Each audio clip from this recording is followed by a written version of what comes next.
Parang Ah, nakalimutan na yata nila ang ibig sabihin ng MCG.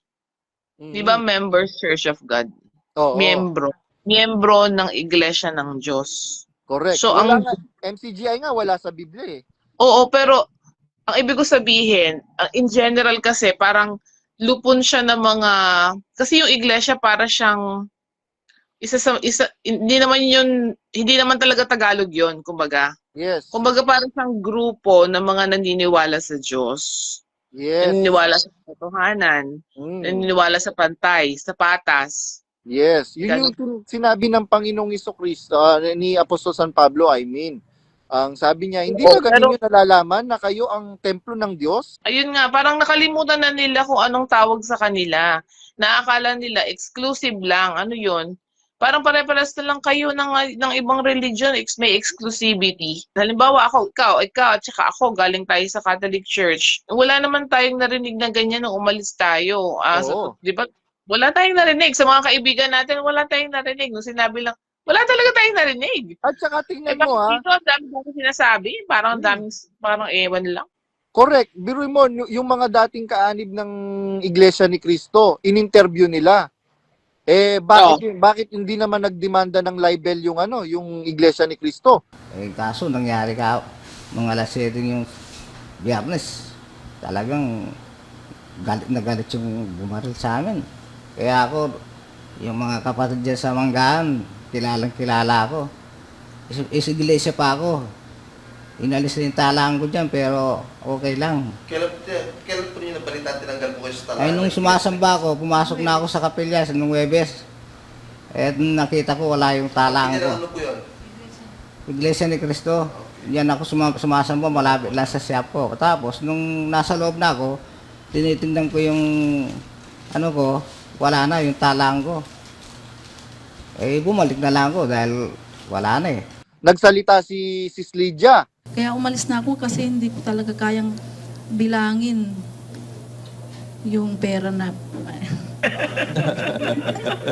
Ang dami, no? Oo, kaya ganun. 1991 pa yon. Kaya nga sabi ko nung narinig ko sa TV yung si billionaire si KRD, sasabihin ko sana tatawag sana ako kay Brad Eli na hindi billionaire yan, trillionaire na siya.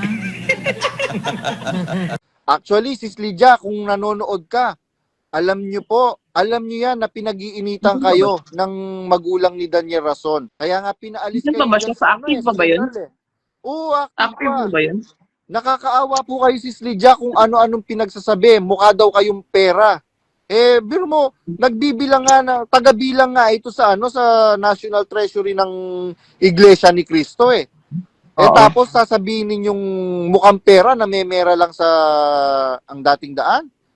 Si Oo. Sligan, ako, ewan ko lang po kung nakikinig po kayo sa video na to.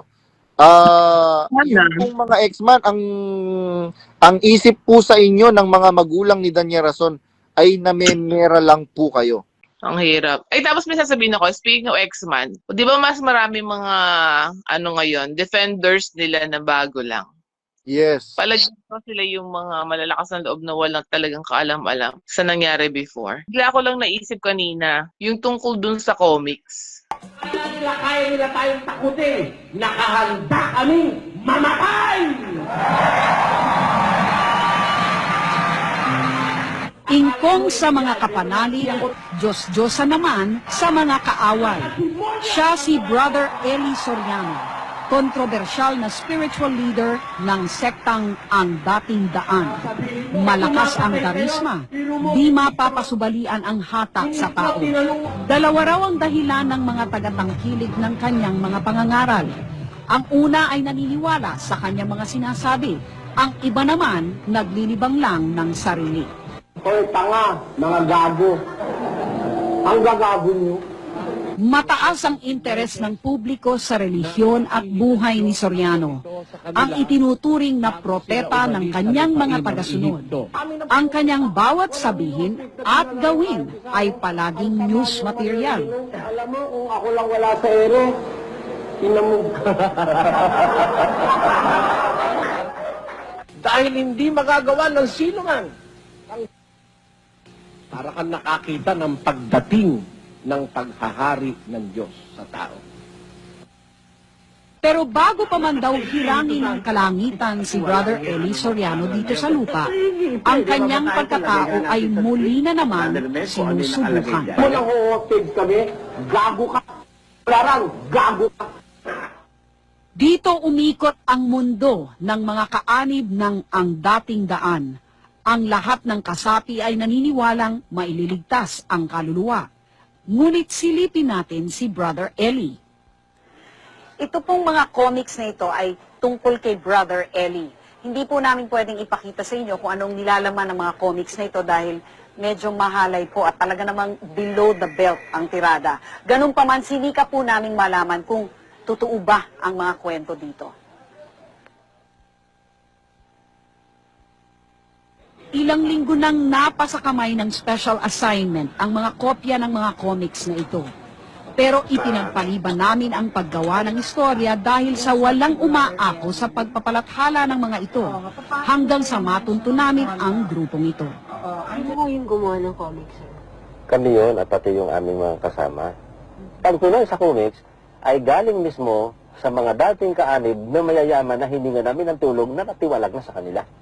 Aabot daw sa 400,000 ang nalikom nilang pondo para maisagawa ang comics.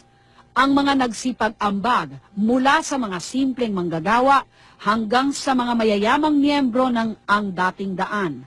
Lahat ay mga dismayado na sa turo at pamamalakad ni Eli. Pagkatapos nito ay ang balak namin ay manahimik na muna. Pero siguro hindi ang ibig sabihin manahimik hindi na kami magmimisyon sa iba naming mga kasamahan. Pero higit sa kanilang tiyaga o motibo sa pagpapalabas ng mga comics na ito, ang mas malaking tanong ay kung totoo ba ang kanilang mga bintang. Ang paghahanap ng mga taong magpapatotoo ng mga alegasyong ito ay tila di ganun kahirap hanapin. Ang mag-asawang ito ay ilang buwan pa lang na dumadalo sa mga pagtitipon ng Ang Dating Daan. Nabasa na nila ang comics at pinag-iisipan na nilang dalawa kung aalis na sa samahan. Ano ngayon ang pasyon ninyo? Have you made up your mind? Ako po, decided na ako na yung mga naipasok ko, pilahin ko rin sila. Palabas. Bago pa raw ito ay nagsusuri na ang mag-asawa dahil marami raw ang tila kakaiba sa mga turo ni Soriano. Kalagay po kasi sa Biblia, ang Diyos kawangis ng tao. Kung ang tao may puwet, ang Diyos may puwet, ganun din. Nabanggit niya yun. Pati raw ang kanilang mga anak nagtatanong kung tama ba ang mga pangaral ng propetang kanilang kinikilala. Di ba Satan yan? Doon, parang sinilihan ng... Ba't pinapanood nyo yan? Di ba bawal manood ng mura-mura? Bakit kayo nanonood kayo niyan? I'm seeking for the truth, di ba? Tapos, but then, I found out myself na pumapalakpak ako pag nagmumura si Brother Eli. Parang nagmumura si Brother Eli. Opo, nagmumura siya. Gaano kadalas ito? Madami. Pag siguro expression niya na lang yun eh. Parang Bakit siya nagmumura? pag Anong galit konteksto? siya, pag meron siyang hinahamak, Wala namang masama doon sa gago eh. Ibig sabihin ng gago, ang ibig sabihin ng bularan. Ayun. Ay, tama lang. Di ba? turning point para sa akin, huwag ko na raw pag-aralin ang mga anak ko sa private kasi sayang lang, total malapit na ang wakas ng mundo, ibigay ko na lang sa samahan sa Ang Dating Daan. Ito rin daw ang inutos ni Brother Eli sa dalagang ito. Huwag mag-aral at huwag mag-asawa na kanya namang sinunod. Pero ibang paglilingkod daw ang kanyang ginawa sa templo ni Brother Eli sa Apalit, Pampanga. Pangako sa amin, mag-aaral kayo ng Biblia, tuturuan kayo tumindig sa lokal kung paano mag-teksto. Hindi po teksto natutunan ko dun, kundi paghahalo ng semento. Yun po, kahit po manag edad, pinag-construction po niya sa madaling salita. Mabuti na lang daw at makalipas ang ilang taon, nakalabas pa siya sa grupo at naayos niyang muli ang kanyang buhay. Naman ang gagawin, may ginagago kami nitong mga tarantado ito. Hindi ba? Hindi naman namin sinasabi eh. Saka hindi naman kami nag-umpisa nito eh. Si Mang Valeriano Miranda, napapailing na lang pag naaalala ang mga nasaksihan kay Brother Eli. Bakit ka lang nakamarka yung kampi? Sinigawan yun. Mabuti pa, maghubad ka na hindi na kami nahihirapan. Tama ba yung sasamahang ngaral? Palengke at di isang banal na lugar ang tingin ni Mang Valeriano sa ADD Convention Center sa Apalit, Pampanga. Kabat ka pa nun yung tusino. Itsubasino, may lumpia, may mais. At saka yung maganda pa nun, may lugaw, may tokwa. At saka ang sistema, sabi ng misis ko sa akin nun, kasama ko pa ang misis ko nandoon. Hindi pa yata tayo pauwiin, hanggang gabi na. Kaya kung hindi pa tayo pauwiin, marami pang lugaw, tandaan yun. Hanggang may nilugaw, hindi ka pauwiin. Lilibang-libangin tayo. Totoo yun!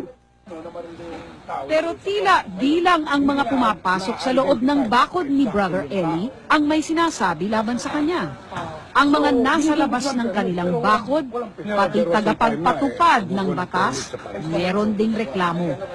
Ang dating niya doon, parang siya ng hari doon, na hindi ka man makapasok, ikaw ang barangay captain. Kapag pumasok ka doon sa compound niya, may problema, hindi ka makakapasok. Pero pag sila naman na may problema, tatawagin ako, dahil kapitan ako, gagawin ko yung tungkulin ko, papasok ko doon, diretso. Isa nga bang hari ng sariling kaharian si Brother Eli Soriano? Habang binabasa ko ang mga pahina ng comics, tila mas maraming kontrobersya ang aming nabubuksan. Oo. Diba, sinasabi nila? Hindi ko nga binuksan yung hindi ko nga binuksan every page ng comics. May nag-send sa akin. Kasi, natatawa akong nasusuklam. Hindi ko alam, ang point ko lang doon, kasi harap lang yung wala naman akong nakarating sa amin sa lokal namin na comics na gano'n. Although sabi nila ipamigay, di ba? Pero yung content nun, rated PG, di ba? Yes, sobrang rated PG. At saka paano magkakaroon ng idea ang Iglesia ni Cristo? INC, Talagang oo. Detalyado. Oo.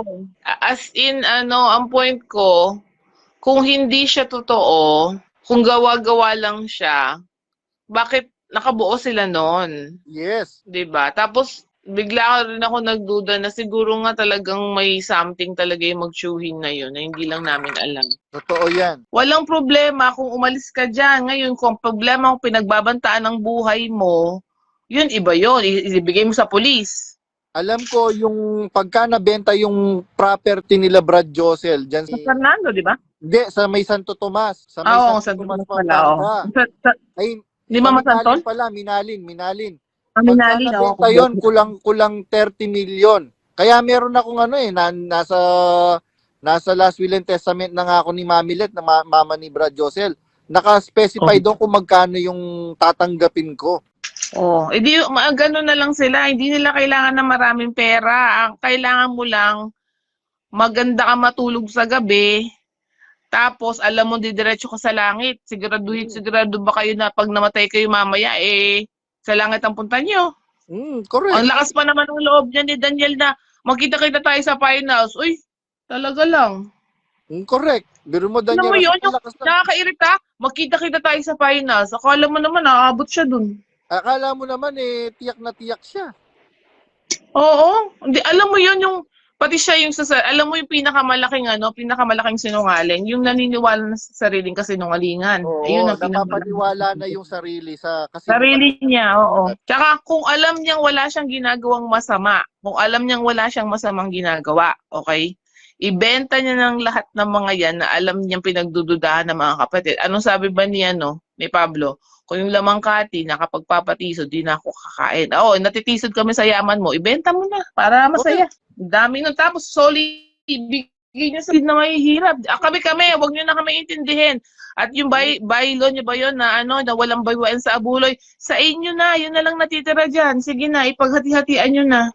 Bigyan nila ng dividend yung yung mga kapatid na matatanda at mahirap. Speaking of dividend, buti nga ang Pag-ibig, ang SSS, nagdidibidendo. Yan, walang dividendo. Isulkaroon ka pa rin pala ng gano'n, Madaming kapatid na ganyan pa din hanggang ngayon. Hindi nila na-realize na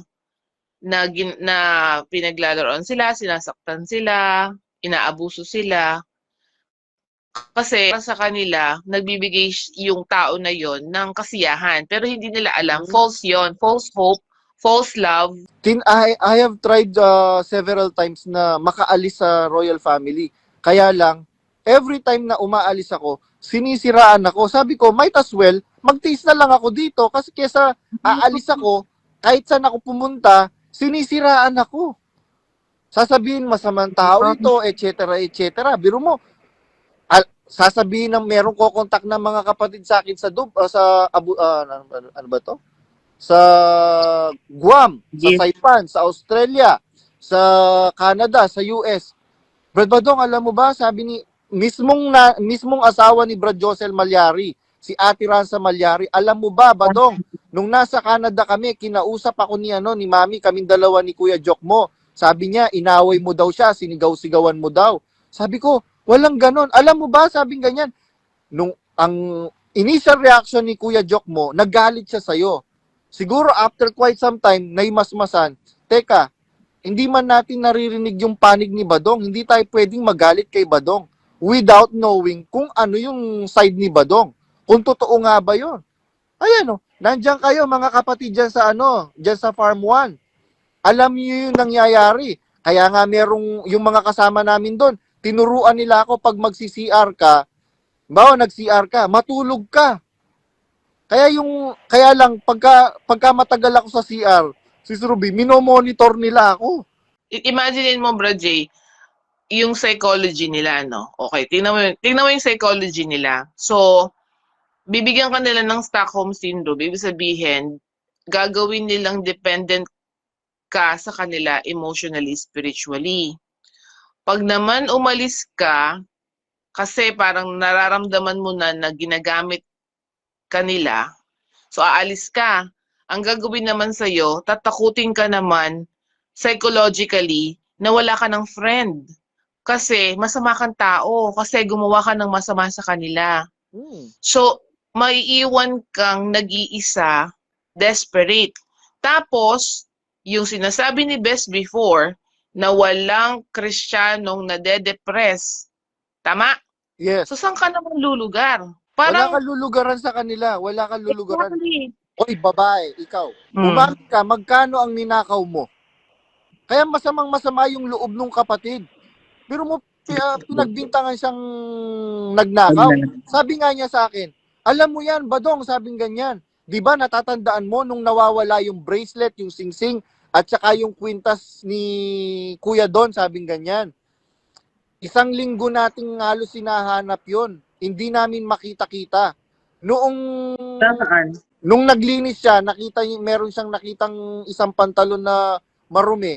Nandoon. Alam mo ba kung magkano ang accumulated price nung mga yon? More or less 25 million pesos. Wow. Sabi niya, So, kung ako magnanakaw talaga, 1 linggo nang hindi natin makita-kita, bakit ko pa ibibigay? Malay pa ba nila? Kaya lang, hindi nga kami magnanakaw. Biro mo, lahat ng bahay nila, lahat ng mga mansyon nila, merong vault. Napakabulagsak nila biro maglilinis kami ng kwarto. Nakahindarat yung mga pera. Milyon-milyon. Ni piso hindi kami kumukuha. Tapos pagbibintangan ninyo kaming magnanakaw? Kaya nga, bibigyan kayo nga ng takot eh. I mean, yung psychology nga nila, matinding kasamaan. Alam mo yon yung, hindi ko alam kung, hindi ko nga maletrahan. Parang alam mo sa Bible na kasamaang hindi mo mabigkas, hindi mo na maletrahan. Merong ganong talata. Oo nga, merong ganong talata. Yung, hindi mo na masabi yung ganong klaseng kasamaan. Actually, yung mga ganong hayok sa pera, hayok sa prestige, hayok sa gusto sila yung pinupuri. Tapos gusto nila sila lang lahat ang bida sa masa. Jollibee yarn. Merong nag-comment dito si Brother Chester Morales. Ang sabi, JR Badong bro, sinabi ba ni Jesus na ang kaligtasan ay nasa isang religious organization lamang? Wala namang religion na sinalim si Jesus Yes, walang talata sa Biblia na nagsasabi na ang kaligtasan ay nasa isang particular na religious organization ng tao.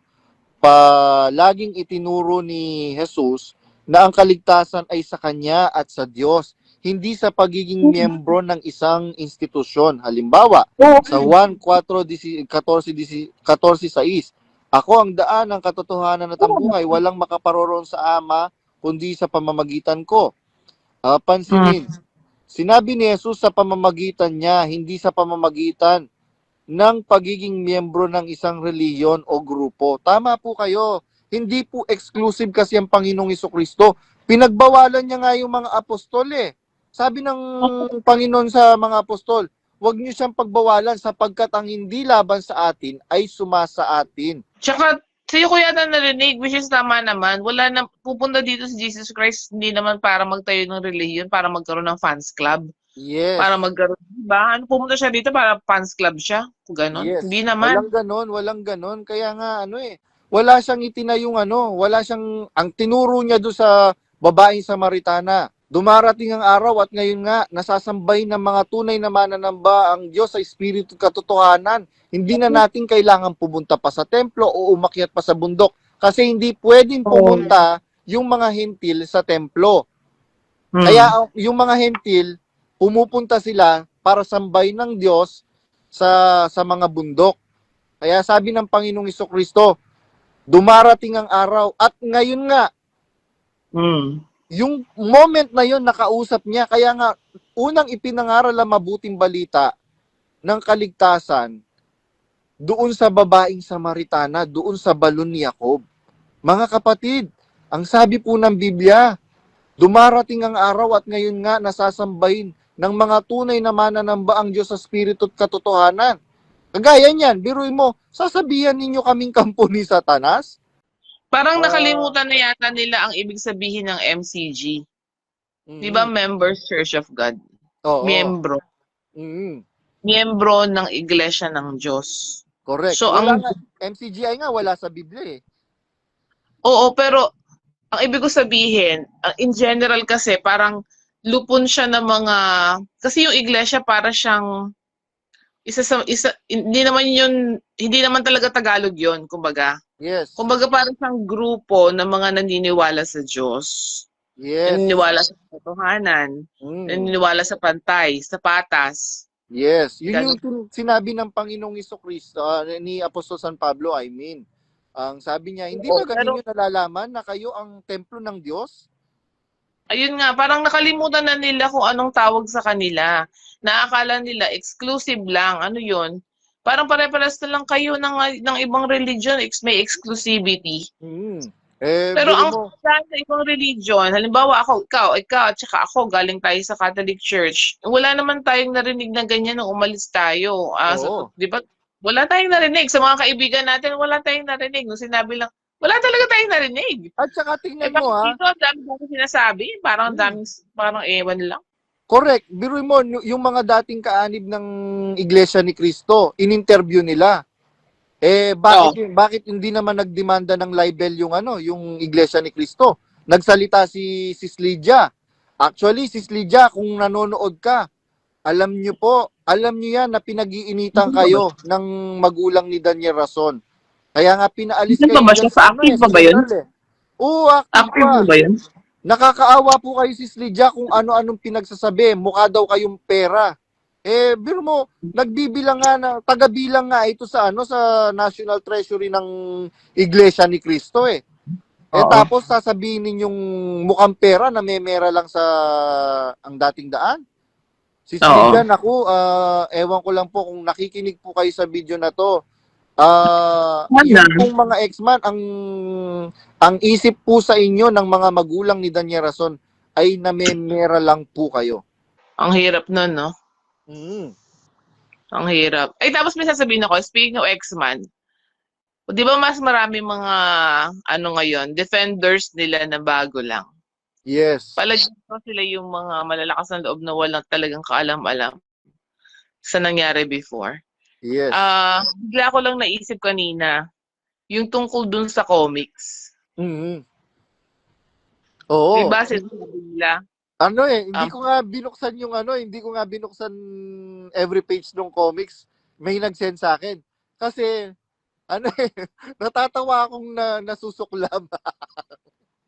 Hindi ko alam, ang point ko lang doon, kasi harap lang yung wala naman akong nakarating sa amin sa lokal namin na comics na gano'n. Although sabi nila ipamigay, di ba?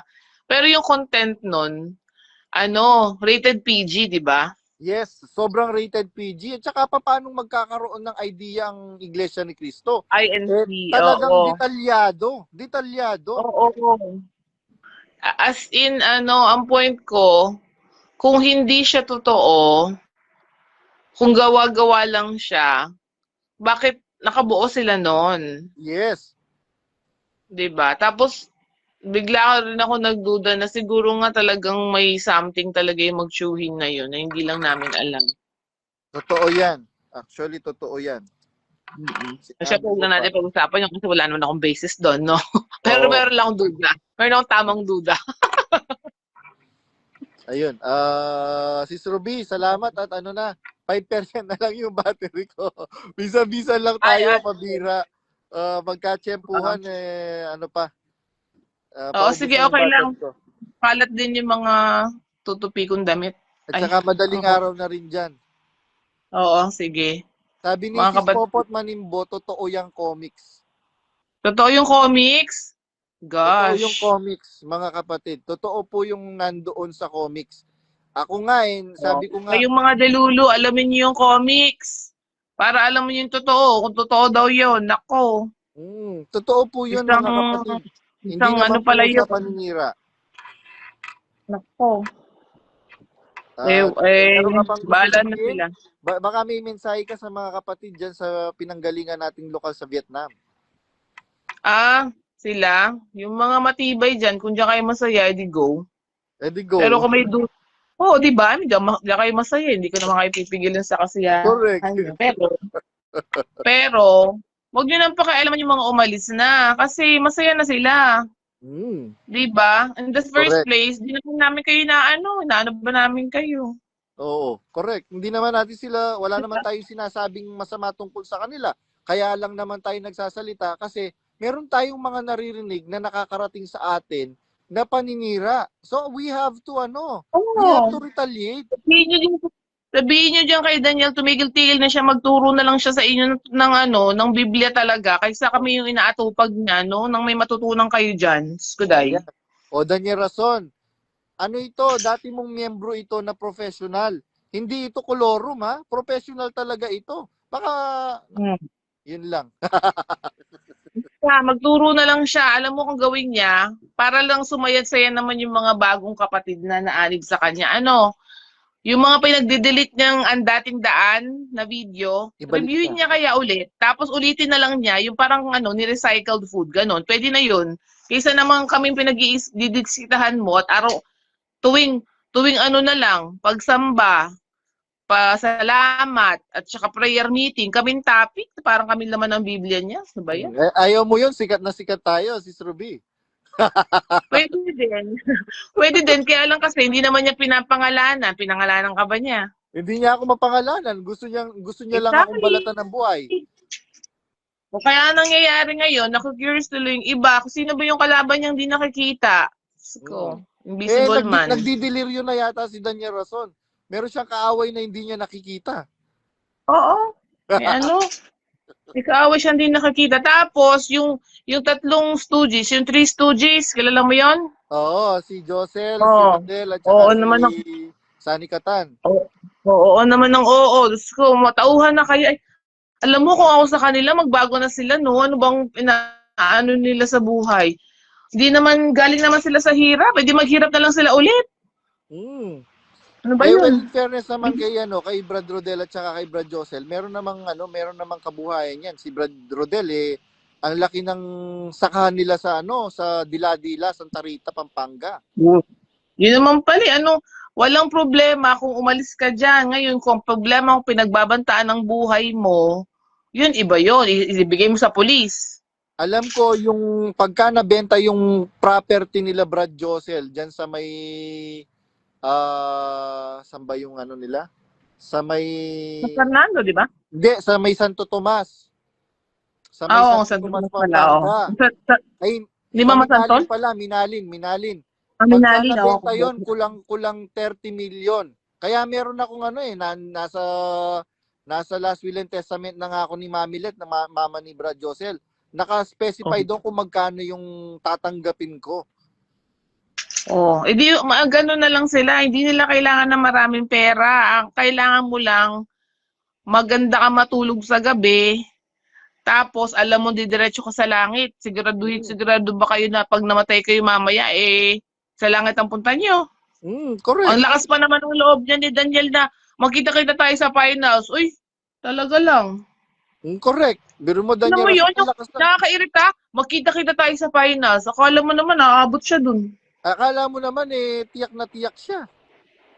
Oo. Hindi, alam mo yun, yung, pati siya yung, alam mo yung pinakamalaking sinungaling, yung naniniwala na sa sariling kasinungalingan. Oo, Ayun ang napapaniwala na yung sarili sa sarili niya, oo. Tsaka kung alam niyang wala siyang ginagawang masama, kung alam niyang wala siyang masamang ginagawa, okay? Ibenta niya ng lahat ng mga yan na alam niyang pinagdududahan ng mga kapatid. Anong sabi ba ni Pablo? Kung yung lamang kati, nakapagpapatisod, di na ako kakain. Oo, natitisod kami sa yaman mo, ibenta mo na para masaya. Okay. Ibenta, wag kayong magpa-target, ibenta ninyo yung mga property. Biruin mo, pag nabenta yung labista, kulang-kulang 1 billion yon, more or less 1 billion pesos yon. Dami nun. Tapos, solid, bigay nyo sa na mahihirap. Kami, wag nyo na kami intindihin. At yung bylaw nyo ba yun na na walang baywaan sa abuloy, sa inyo na, yun na lang natitira dyan. Sige na, ipaghati-hatian nyo na. Bigyan nila ng dividend yung mga kapatid na matatanda at mahirap. Speaking of dividend, buti nga ang Pag-ibig, ang SSS, nagdidibidendo. Ayan, yan, walang dividendo.